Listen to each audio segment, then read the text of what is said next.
जय हिंद बच्चों। इस समय आप लोग महामना शूट के यूट्यूब चैनल से जुड़े हुए हैं और इस चैनल में मैं आप सबका स्वागत करता हूं। आज हम लोग class 11th physics Hindi medium NCERT book के 11th चैप्टर द्रव्यों के तापीय गुण यानी थर्मल प्रॉपर्टीज ऑफ मैटर के अंतर्गत सबसे पहले हम लोग कैलोरीमिति का सिद्धांत पढ़ेंगे और इसके बाद फिर द्रव्य के अवस्था का परिवर्तन जिसमें वाष्पन, क्वथन, इन सब चीज़ों के बारे में पढ़ेंगे, पुनर्हिमायन के बारे में पढ़ेंगे। तो सबसे पहले मैं आपको बता दूं कैलोरीमिति का सिद्धांत।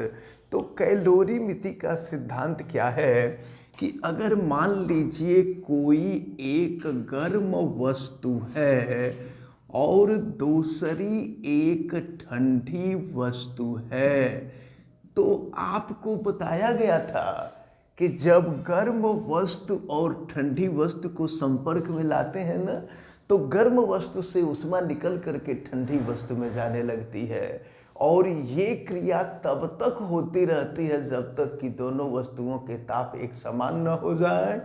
तो गर्म वस्तु ऊष्मा देती है और ठंडी वस्तु ऊष्मा लेती है।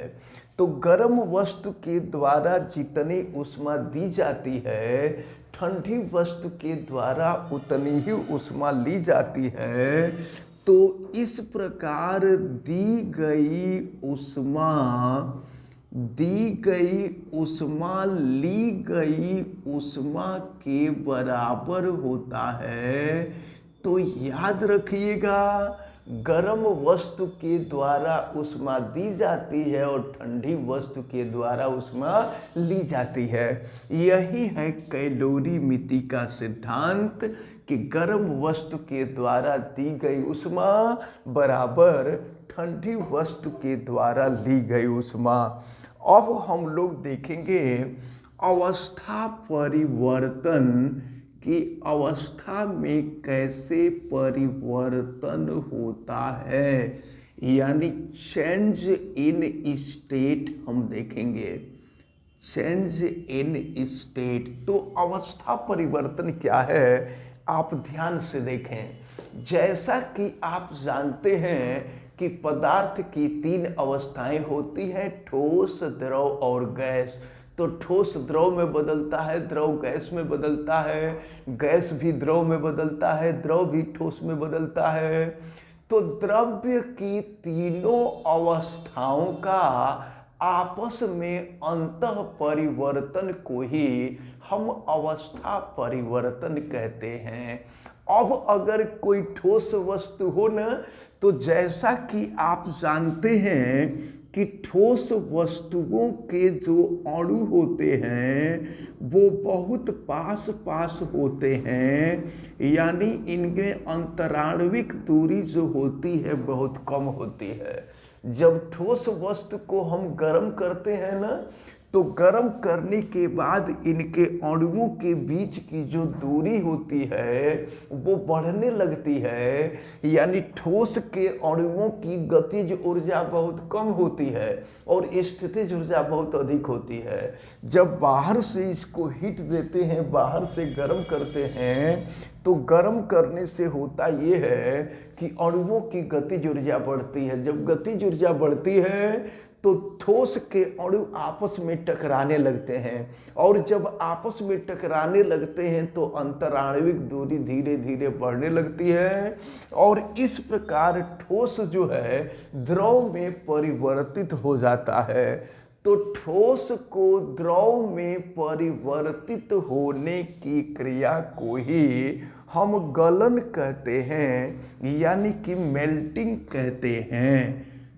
मेल्टिंग कहा जाता है। तो इसको आप याद रखे रहें, ठोस को द्रव अवस्था में परिवर्तित होने की क्रिया को ही हम गलन कहते हैं।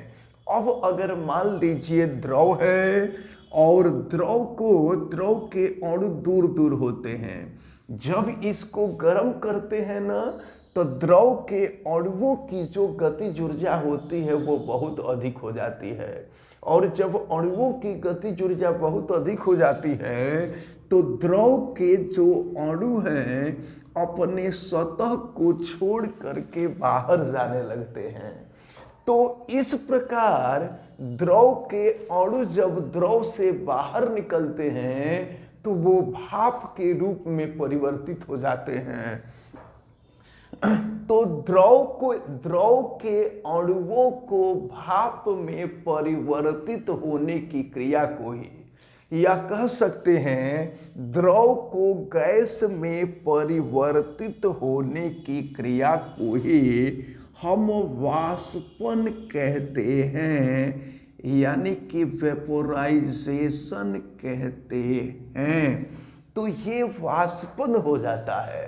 अब कुछ ऐसे ठोस होते हैं जैसे कि आयोडीन है, नौसादर है, NH4Cl अमोनियम क्लोराइड नौसादर होता है।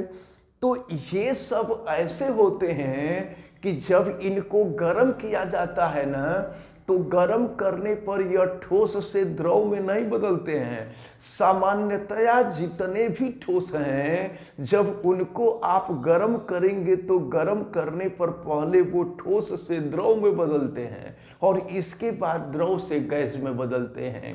लेकिन कुछ पदार्थ, जैसे एग्जाम्पल के रूप में हमने आपको आयोडीन बताया, नौसादर बताया, इसी तरह से नेफ्थालीन होता है। ये ऐसे पदार्थ होते हैं कि जब इनको गर्म करते हैं तो ये ठोस से द्रव में न बदल करके बल्कि सीधे गैस में परिवर्तित हो जाते हैं। तो इस क्रिया को ऊर्ध्वपातन कहा जाता है। यह क्रिया जो है ऊर्ध्वपातन कहलाती है, जिसको हम सब्लिमेशन कहते हैं, ऊर्ध्वपातन। और जिन पदार्थों के अंदर ऊर्ध्वपातन का गुण पाया जाता है उसे हम कहते हैं ऊर्ध्वपातज पदार्थ।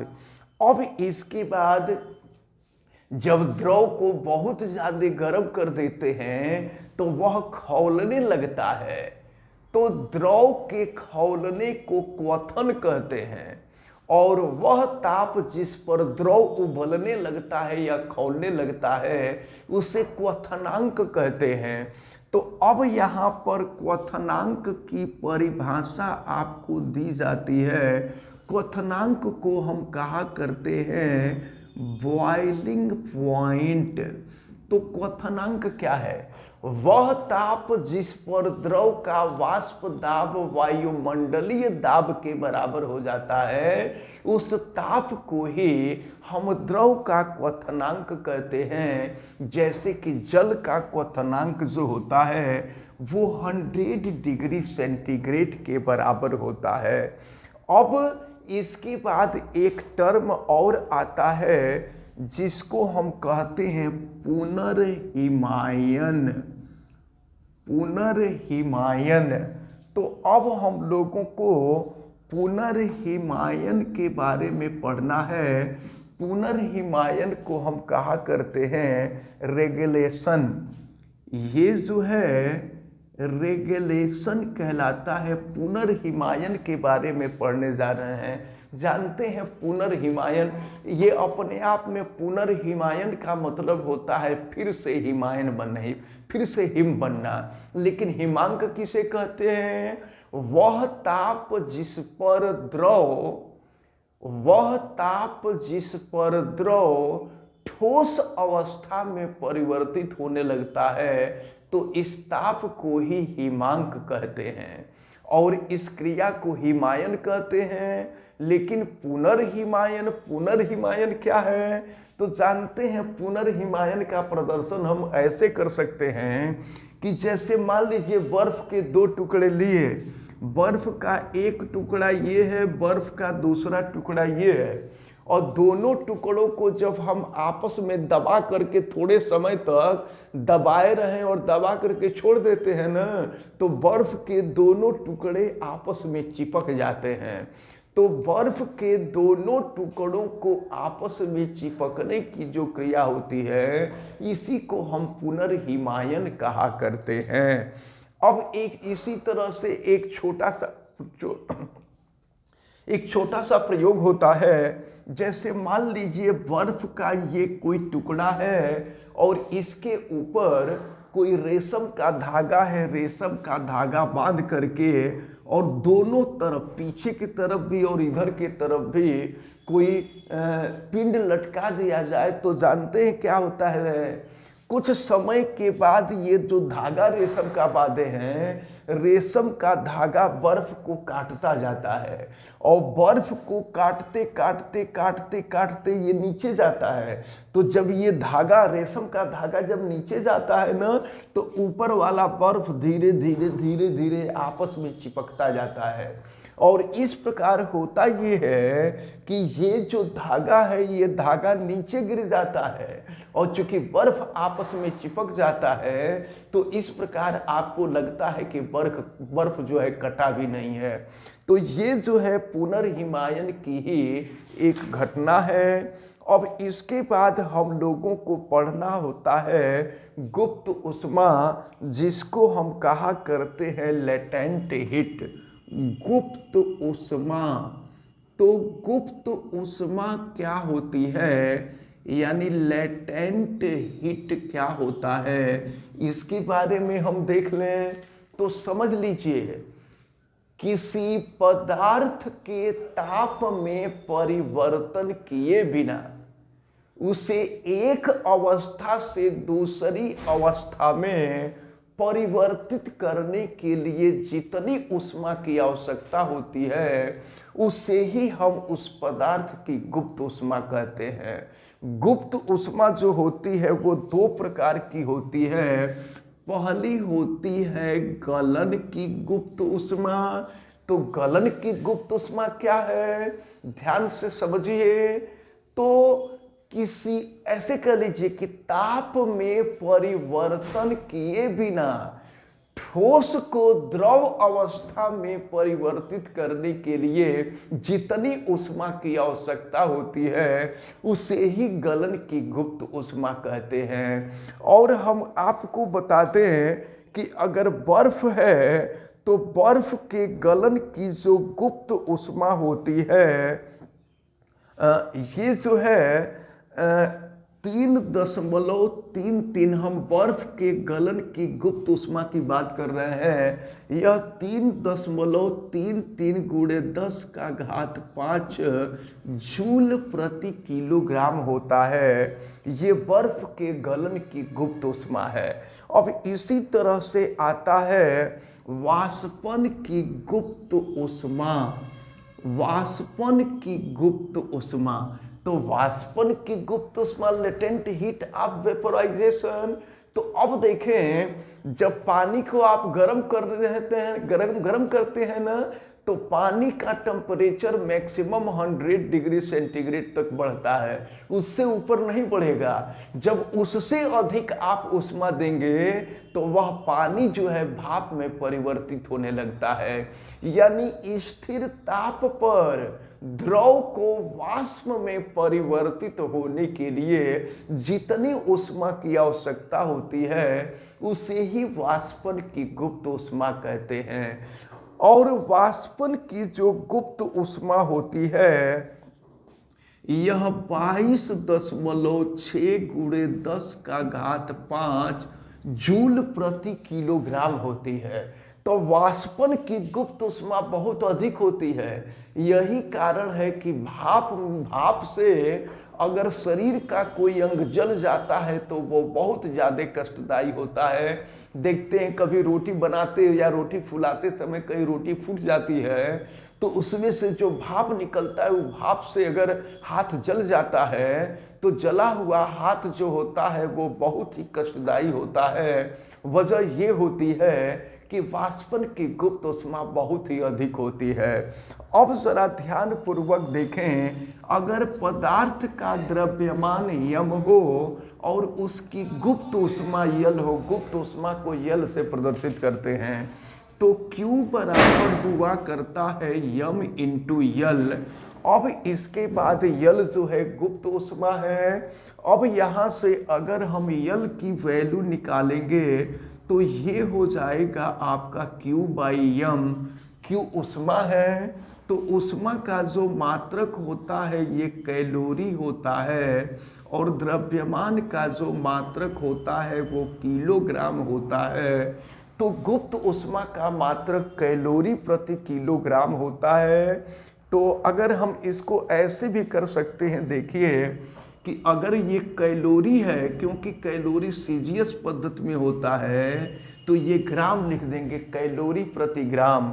और अगर एमकेएस पद्धति में लिखना चाहें तो गुप्त ऊष्मा का मात्रक जो होगा यह किलो कैलोरी प्रति किलोग्राम होता है, या एमकेएस पद्धति में ऊष्मा का मात्रक जूल भी होता है, तो जूल प्रति किलोग्राम होता है। तो याद रखे रहिएगा, गुप्त ऊष्मा का सीजीएस पद्धति में मात्रक कैलोरी प्रति ग्राम होता है, जबकि एमकेएस पद्धति में किलो कैलोरी प्रति किलोग्राम या जूल प्रति किलोग्राम हुआ करता है। अब इसके बाद जरा ध्यान पूर्वक देखें। अब हम इस मात्रक तो देख लिए, अब इसकी बीमा हम निकाल लें। तो Q ऊष्मा है, ऊष्मा ऊर्जा होता है, ऊर्जा कार्य होता है, और कार्य की जो बीमा होती है ml² - 2, और नीचे यम द्रव्यमान है, तो यम से यम कैंसिल हो जाएगा, तो ये हो जाएगा L² T - 2। तो ये जो है गुप्त ऊष्मा की बीमा हुई। तो इस प्रकार हमें उम्मीद है कि आज जितनी भी चीज़ें बताई गई हैं ये सभी चीज़ें बहुत महत्वपूर्ण थी, चाहे कैलोरी मिति का सिद्धांत हो, या अवस्था परिवर्तन हो, या गुप्त ऊष्मा हो, गुप्त ऊष्मा में गलन की गुप्त ऊष्मा और वाष्पन की गुप्त ऊष्मा, ये सारी चीज़ें आपको अच्छी तरह से समझ में आई होंगी। आप वीडियो को लाइक ज़रूर कीजिएगा, और अगर चैनल पे नए हैं तो चैनल को सब्सक्राइब भी कर लीजिए, बेल आइकन को भी प्रेस करें। और अगर किसी प्रकार की कोई दिक्कत समझ में आती है तो आप हमें कमेंट करके ज़रूर बतावें। आप सभी लोगों का बहुत बहुत धन्यवाद। जय हिंद।